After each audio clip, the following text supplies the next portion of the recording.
linéaire aussi qui rappelle un peu l'environnement digital, tel qu'on va l'étudier aujourd'hui. Ça pourrait être totalement autre chose, hein. Il y a aussi des lieux disruptifs, comme on dit, ou des workshop rooms, qui vont être basés plutôt sur des aspects, par exemple, de régression. Vous allez arriver vers des pluches, des bonbons, des machins, des choses comme ça.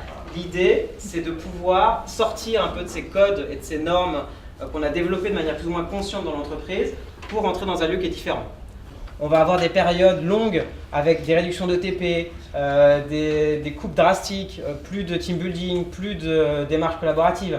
Et puis une fois que tout le monde est comme ça, on va revenir sur de la psychosociologie, sur du comportemental, sur des ateliers, sur du team building, etc. Mais de manière assez brutale. Là, l'idée des workshops et des groupes restreints, c'est de pouvoir osciller avec agilité entre les différentes séquences. Activez le vote et le visuel disparaît de vos tablettes. C'est ce qui vous permet de savoir que vous avez bien voté. C'est la salle qui va débriefer le compte-rendu et on va essayer de comprendre ensemble quels sont les personnages qui ont été les plus choisis et ceux qui n'ont pas du tout été.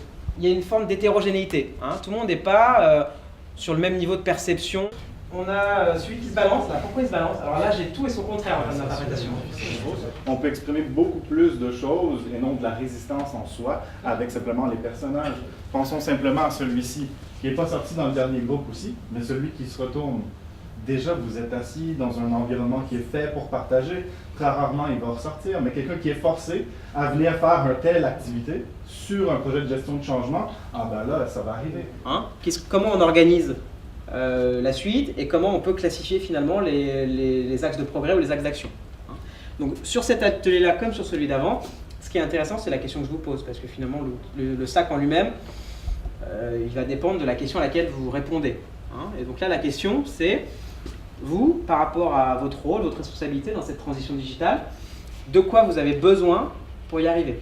Alors, qu'est-ce qui ressort? Ça va être intéressant de comparer avec le groupe d'avant aussi, pour voir un peu si c'est les mêmes idées. Alors, l'empathie. Là, on est sur du comportemental plutôt, hein. Un partage de bonnes pratiques. Plutôt en interne, avec d'autres groupes, en mode benchmark ou en mode retour d'expérience et amélioration.